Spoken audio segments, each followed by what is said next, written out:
आपके साथ सोनिका सिंह। शुरुआत करते हैं इस बुलेटिन के तमाम बड़ी खबरों से आपको रूबरू कराएंगे। सीधा उत्तराखंड ले चलते हैं। इस वक्त की बड़ी जानकारी सामने आ रही है। दरअसल उत्तराखंड में देहरादून से लेकर टिहरी झील तक बांध बनाया जाएगा। इस वक्त की ये बड़ी जानकारी आपको दे रहे हैं।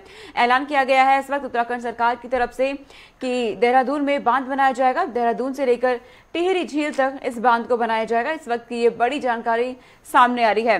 साथ ही आपको बताते चले कि पुष्कर सिंह धामी ने केंद्रीय मंत्री नितिन गडकरी के साथ मुलाकात भी की है और उस मुलाकात के बाद उन्होंने ये जानकारी साझा की है। देहरादून से टिहरी झील तक सुरंग बनेगी, ये बड़ी जानकारी आपको दे रहे हैं। पुष्कर सिंह धामी ने केंद्रीय मंत्री नितिन गडकरी के साथ मुलाकात की है।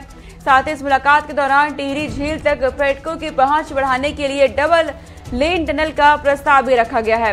परियोजना में करीब 8,750 करोड़ रुपए खर्च होने का अनुमान आया है।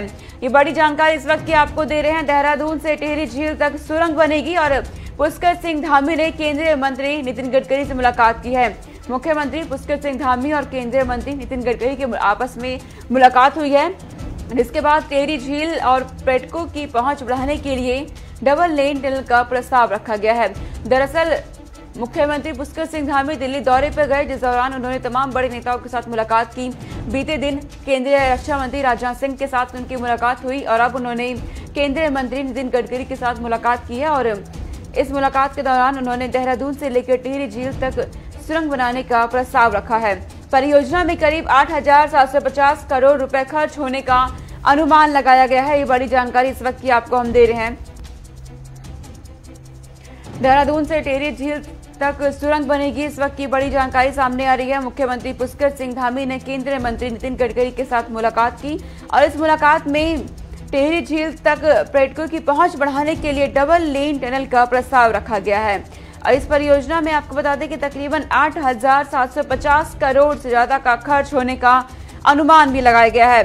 इस वक्त मुख्यमंत्री पुष्कर सिंह धामी तमाम विकास के मुद्दों को लेकर बीजेपी की बड़े चेहरों के साथ मुलाकात कर रहे हैं और विकास को लेकर चर्चा की जा रही है कि उत्तराखंड में किस तरीके से विकास को बढ़ावा दिया जाए, क्योंकि आगामी विधानसभा चुनाव होने हैं उत्तराखंड में 2022 में। ऐसे में समय भी बेहद कम बचा है और मुख्यमंत्री पुष्कर सिंह धामी ने जैसे ही उत्तराखंड की कमान संभाली तब से ही लगातार वो उत्तराखंड के विकास कार्यों को लेकर सजग और सतर्क नजर आ रहे हैं। तमाम बड़े चेहरों के साथ उनकी मुलाकात हो रही है। बीते दिन उन्होंने रक्षा मंत्री राजनाथ सिंह के साथ मुलाकात की और अब उन्होंने केंद्रीय मंत्री नितिन गडकरी के साथ मुलाकात की है। इस मुलाकात के दौरान टिहरी झील तक पर्यटकों की पहुंच बढ़ाने के लिए डबल लेन टनल का प्रस्ताव रखा गया। परियोजना में करीब 8,750 करोड़ रुपए खर्च होने का अनुमान भी लगाया गया है। उत्तराखंड के विकास को लेकर के लगातार बीजेपी इस वक्त सतर्क नजर आ रही है, क्योंकि अन्य राजनीतिक दल इस वक्त सक्रिय मोड में आ गए हैं। हमारी संवाददाता विशाखा चौधरी हमारे साथ जुड़ गए तमाम जानकारी के साथ। विशाखा, केंद्रीय मंत्री के साथ नितिन गडकरी के साथ मुलाकात हुई है पुष्कर सिंह धामी की, क्या कुछ इस मुलाकात के मायने आप देख रही हैं और क्या कुछ अहम रहा इस मुलाकात में?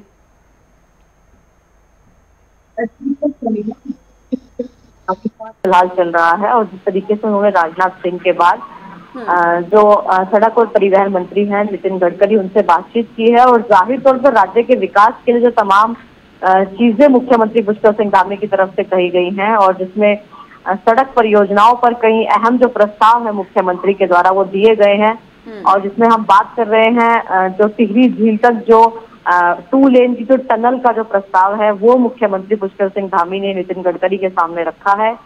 और जिस तरीके से यह जो टनल अगर प्रस्तावित होती है तो जाहिर तौर पर राज्य में टूरिज्म को बड़ा बढ़ावा मिलेगा, क्योंकि जिस तरीके से टिहरी झील एक वर्ल्ड फेमस जो टूरिस्ट स्थल है वो मानी जाती है और वहां तक पहुंचने में लगभग राजधानी देहरादून से 3-3.5 घंटे का सफर है, जो कि बहुत ही दुर्गम और पहाड़ी क्षेत्रों से होकर गुजरता है। इस टनल के बनने से जिसमें लगभग 8,750 करोड़ रुपए के खर्चे का अनुमान है, कहीं ना कहीं जो राजधानी देहरादून से जो दूरी है इस टिहरी झील की वो लगभग 40 से या 60 मिनट के आसपास रह जाएगी, जिससे राज्य में टूरिस्ट के लिए एक बहुत बड़ा जो फिलहाल या जो इजी तरीके से टूरिज्म को बढ़ावा मिलेगा। और अगर यह परियोजना वाकई में ही प्रस्तावित होती है, मुख्यमंत्री पुष्कर सिंह धामी सड़क जो परिवहन मंत्री है नितिन गडकरी की तरफ से अगर इस प्रोजेक्ट के लिए हामी भर दी जाती है तो जाहिर तौर पर राज्य के विकास के लिए भी यह योजना बहुत अच्छा काम करेगी और भारतीय जनता पार्टी सत्ता पक्ष यानी मुख्यमंत्री को भी आने वाले चुनाव में इसका फायदा मिलेगा और भारतीय जनता पार्टी इस मुद्दे को उठाएगी कि उनके द्वारा विकास कार्य किए जा रहे हैं और आने वाले 5 सालों में ये जो प्रोजेक्ट है वो किए जाए।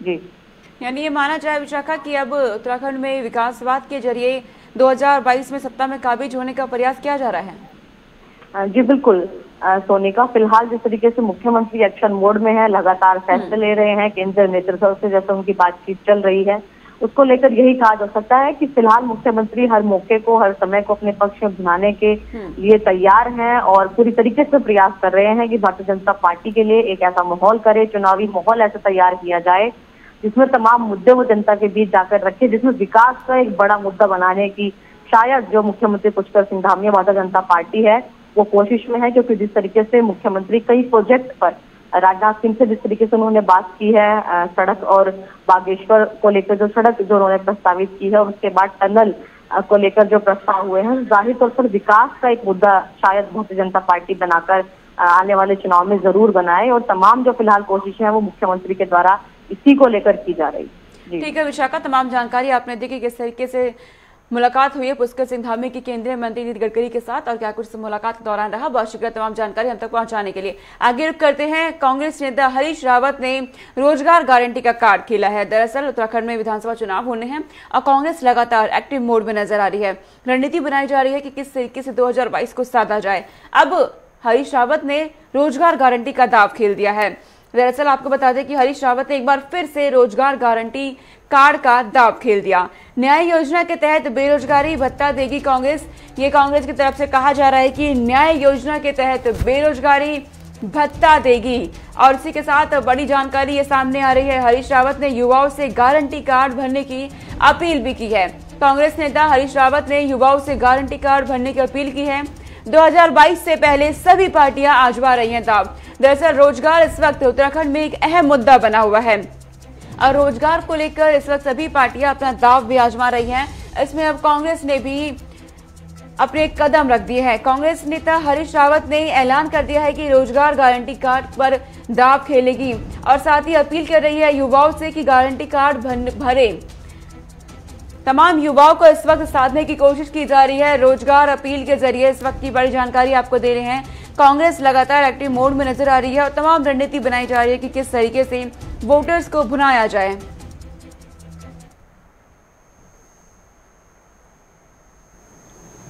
उत्तराखंड मांगे रोजगार।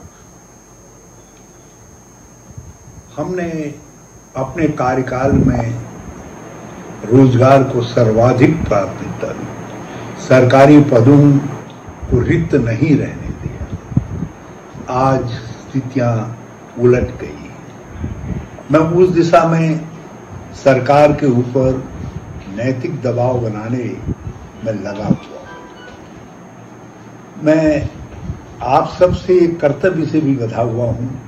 2017 में चुनाव के वक्त में मैंने रोजगार गारंटी कार्ड बांटी थी और आपने वो कार्ड भरे थे। जिन बहनों और भाइयों ने वो रोजगार गारंटी कार्ड भरे हैं, जिन बहनों और भाइयों ने उन रोजगार गारंटी कार्डों के अनुरूप बातें की हैं, उनको लोगों में बांटा है। मैं आपके पास बहुत जल्दी ट्विटर पर एक नंबर दूंगा, जिस नंबर पर यदि जिन बहन और भाइयों के पास भी वो कार्ड पहुंचे हैं, जिन्होंने उनको सराहा है, यदि वो टिक करके अपना नंबर, अपना नाम, पता आदि सब डाल दें तो मैं उन सबको सूचीबद्ध करके 2022 में कांग्रेस की सरकार आने की स्थिति में उसको एक प्राथमिकता आधारित रजिस्टर मान करके उनके रोजगार की व्यवस्था, और जिनकी रोजगार की व्यवस्था नहीं हो पाएगी उनको न्याय योजना के तहत जो है बेरोजगारी भत्ता मिले, उसको सुनिश्चित करने का काम करूंगा। आप सब मेरे ट्विटर पर दिए गए नंबर को जरूर याद रखें, उस पर जरूर मुझसे संपर्क करें और वांछित जानकारी दें।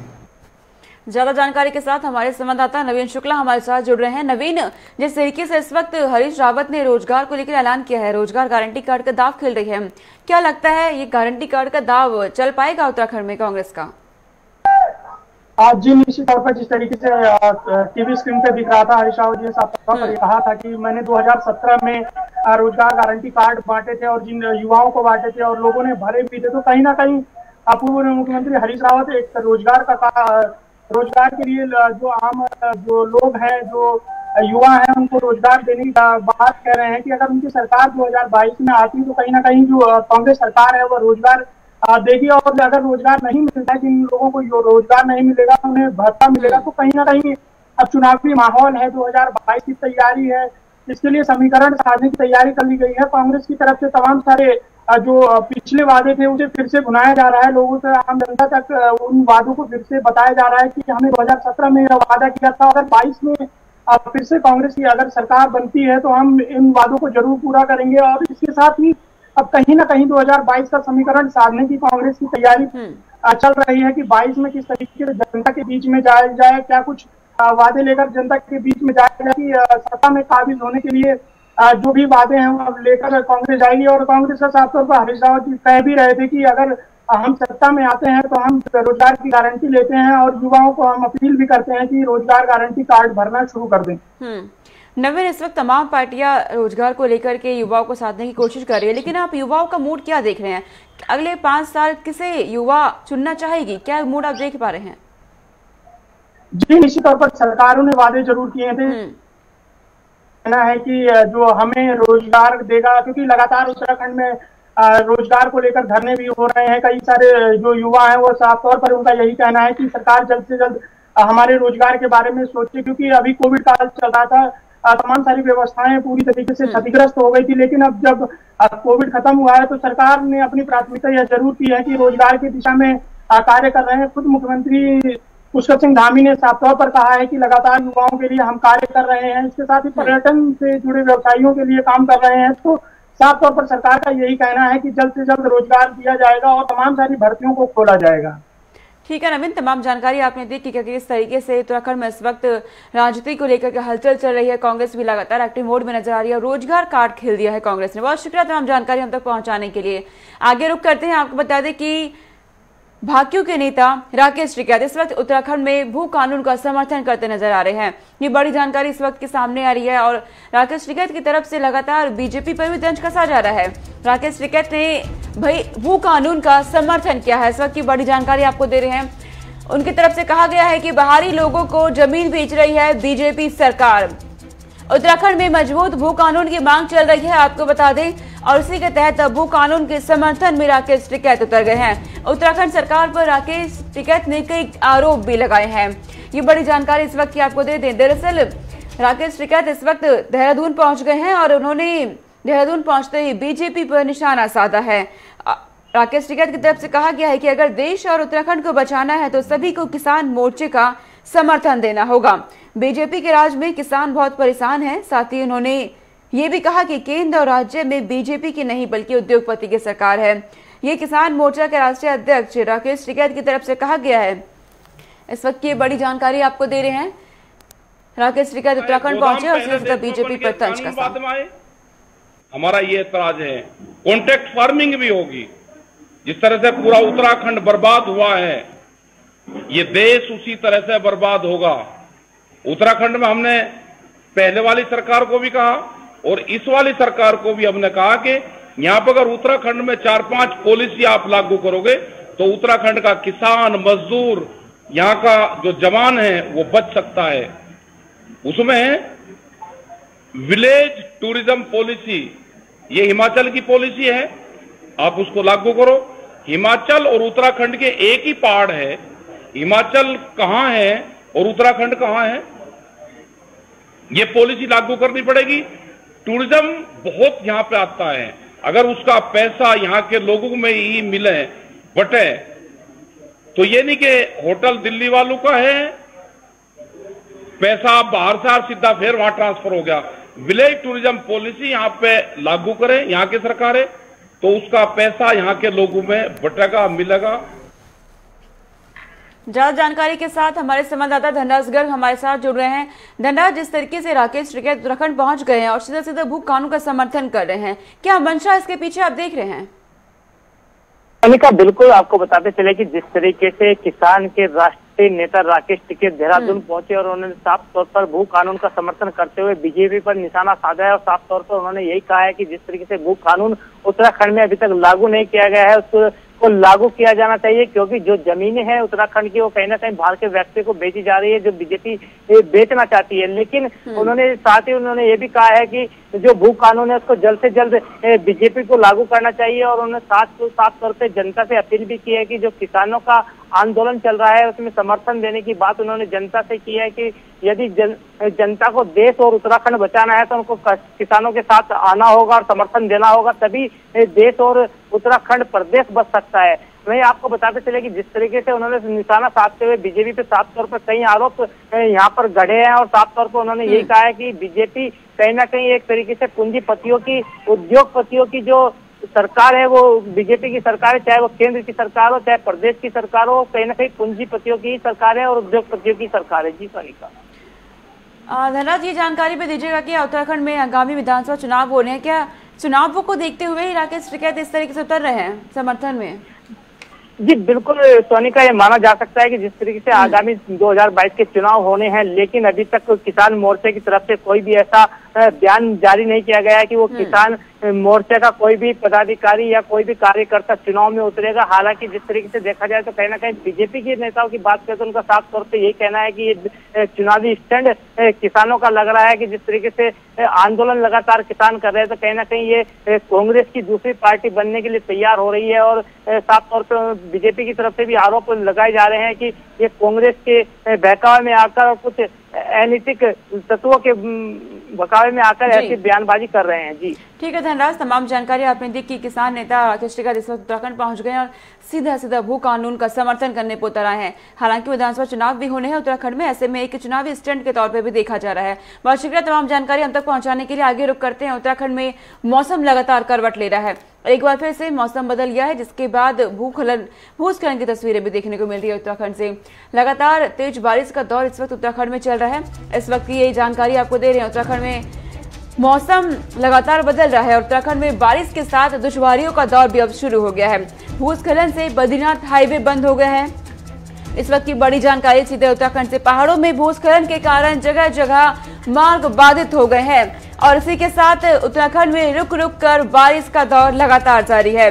भूस्खलन हो रहे हैं जिसके कारण जगह जगह पर मार्ग बाधित होने लगे हैं और बारिश का दुश्वारियां इस तरीके से जारी है कि उत्तराखंड में भूस्खलन हो रहे हैं और भूस्खलन होने से पहाड़े इस वक्त दरक कर हाईवे तक गिर रही है, जिसकी वजह से हाईवे बंद हो गए हैं।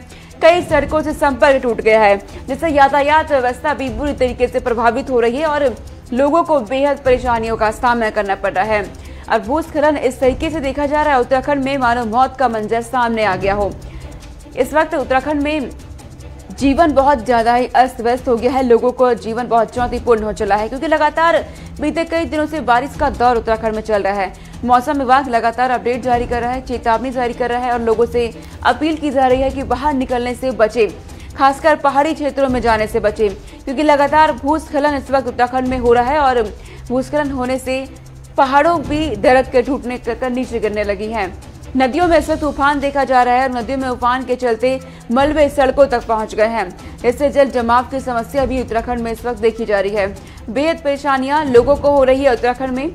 दरअसल उत्तराखंड में बारिश के साथ साथ दुश्वारियों का दौर भी लगातार बढ़ता जा रहा है। जिस तरीके से लगातार बारिश हो रही है, बद्रीनाथ हाईवे इस वक्त बंद है।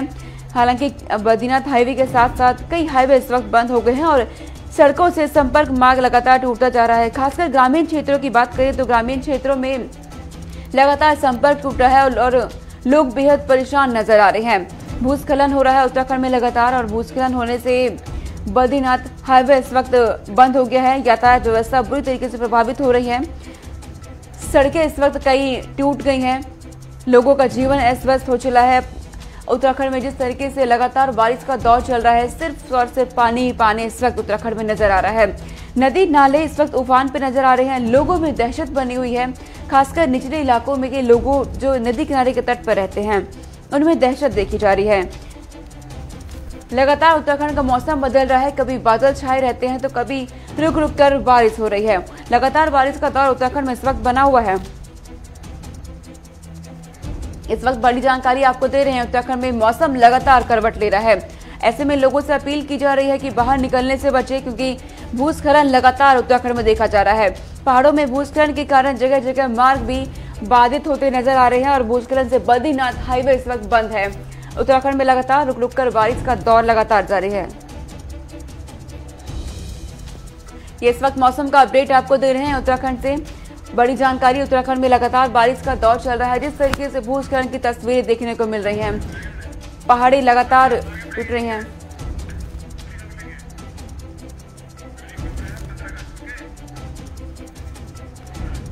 आगे रुक करते हैं, आपको बता दें कि देहरादून में हर साल की तरह ही परेड को इस बार भी आयोजित किया जाएगा। परेड ग्राउंड में आयोजित किया जाएगा और देहरादून पुलिस की तरफ से जिस तरीके से हर साल आयोजित किए जाते हैं, लेकिन कोरोना काल चल रहा है तो ऐसे में बेहद ही कम संख्या में लोग वहां मौजूद रहेंगे। ये जानकारी दी गई है। आपको बता दें, इस बार पुलिस लाइन में ये कार्यक्रम आयोजित किए जाएंगे और कोविड गाइडलाइनों के मद्देनजर अब की बार इस कार्यक्रम में केवल 300 लोगों को ही आने की अनुमति है। कार्यक्रम में ध्वजारोहण और शहीदों को परेड के द्वारा सलामी दी जाएगी। उसके बाद पदाधिकारियों को पदक वितरित किए जाएंगे। ये आपको जानकारी हम दे रहे हैं। देहरादून की परेड ग्राउंड में हर साल की तरह इस साल भी कार्यक्रम आयोजित होंगे, लेकिन कोविड गाइडलाइंस का पालन किया जाएगा। मुख्यमंत्री द्वारा जो ध्वजारोहण है वो पुलिस लाइन में किया जाएगा और परेड के द्वारा इसको सलामी दी जाएगी और उसके बाद जो पदकधारी और मेडल विजेता हैं इनको पदक और पुरस्कार वगैरह वितरित किए जाएंगे। सर, कोरोना की गाइडलाइन को देखकर कितनी मेहमानों की सूची क्या है, कितने मेहमान आएंगे और कितनी जनता आएगी?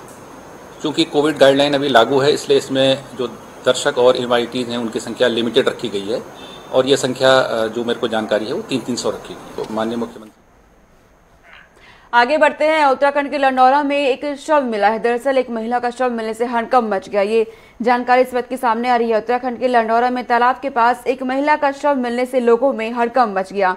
ग्रामीणों की सूचना देने पर पुलिस मौके पर पहुंची और पुलिस ने बताया कि शव के दोनों पैरों को कपड़े से बांधकर तालाब में डाला गया। महिला की किसी अन्य स्थान पर हत्या कर साक्ष्य मिटाने के लिए शव को तालाब में लाकर डाल दिया गया। तस्वीरें इस वक्त आपको दिखा रहे हैं। पुलिस मौके पर घटनास्थल पर पहुंच गई है, जायजा ले रही है कि आखिर किस तरीके से ये पूरी घटना हुई है। फिलहाल आपको बता दें कि उत्तराखंड के लंडौरा में तालाब के पास एक महिला का शव मिलने से हड़कंप मच गया है और बताया जा रहा है कि साक्ष्य को मिटाने के लिए महिला के शव को तालाब में डाला गया, जिसके बाद पुलिस घटनास्थल पर मौके पर पहुंची और जायजा ले रही है घटनास्थल का।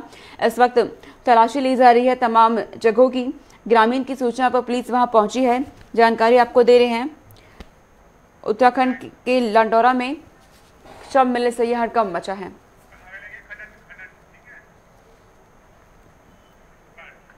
आगे बढ़ते हैं। उत्तराखंड के सितारगंज में अवैध खनन माफियाओं का लगातार जारी है खनन अभियान। उत्तराखंड के सितारगंज में खनन माफिया पर पुलिस ने नकेल भी कसी है और अवैध खनन और ओवरलोडिंग के खिलाफ उप जिलाधिकारी सितारगंज ने चेकिंग अभियान चलाया है, जिसमें 6 डंपर और 3 गाड़ियां पकड़ी गई हैं। तस्वीर इस वक्त आप देख रहे हैं। चेकिंग अभियान के जरिए 6 डंपर और 3 गाड़ियां पकड़ी गई हैं। सितारगंज से ये जानकारी सामने आई है। उत्तराखंड के सितारगंज में खनन माफिया पर पुलिस ने नकेल कसी है। पुलिस को बड़ी कामयाबी हाथ लगी है कि अवैध खनन माफिया और ओवरलोडिंग के खिलाफ पुलिस ने बड़ा अभियान चलाया है। इस अभियान के तहत 6 डंपर और 3 गाड़ियां पकड़ी भी गई। दरअसल अभी सीज की है। 3 गाड़ी जो है उनके चालक जो है मौके पे गाड़ी छोड़ के फरार हो गए हैं। उनमें हम सुसंगत धाराओं में कार्रवाई कर रहे हैं। गाड़ियां जो हैं उनकी रॉयल्टी की जांच भी कराई जा रही है खनन विभाग के द्वारा। अगर रॉयल्टी में कोई घपला पाया जाता है तो और जो है उसमें और सख्त से सख्त कार्रवाई की जाएगी। आगे रुक करते हैं। उत्तराखंड में शहीदों के लिए कार्यक्रम किए जा रहे हैं। दरअसल 15 अगस्त बेहद नजदीक है। ऐसे में शहीदों के लिए कई कार्यक्रम किए जा रहे हैं, उन्हें याद किया जा रहा है। उत्तराखंड में अमर शहीद क्रांतिकारी खुदीराम बोस पुण्यतिथि पर आयोजित कार्यक्रम में लोगों ने उनके चित्र पर पुष्प अर्पित किए और उनके बताए मार्ग पर चलने का संकल्प लिया है और दिनेशपुर में निर्माणाधीन खेल स्टेडियम का नाम राम बोस के नाम पर रखने और मैदान परिसर में उनकी मूर्ति स्थापित करने की भी मांग की है। दरअसल शहीद क्रांतिकारी खुदीराम बोस की पुण्यतिथि पर कार्यक्रम आयोजित किया गया। उनके चित्र पर पुष्प अर्पित किए गए। इस वक्त तस्वीरें आप देख रहे हैं, श्रद्धांजलि उन्हें दी गई और साथ ही उन्हें याद भी किया गया है। और युवाओं ने, तमाम लोगों ने इस वक्त उनके मार्ग पर चलने का संकल्प भी लिया और साथ ही दिनेशपुर में निर्माणाधीन खेल स्टेडियम का नाम राम बोस के नाम पर रखने और मैदान परिसर में उनकी मूर्ति की स्थापना करने की मांग की। ये नाम आता है खुदीराम बोस, जिन्होंने इस देश की आज़ादी के लिए मात्र 18 साल की उम्र में अपने प्राणों की आहुति दे दी और हंसते। तमाम बड़ी खबरों से आपको रूबरू कराया। वक्त हो चला है आपसे अलविदा लेने का। तो देश और दुनिया की तमाम खबरों के लिए देखते रहिए गुलिस्तान न्यूज। नमस्कार।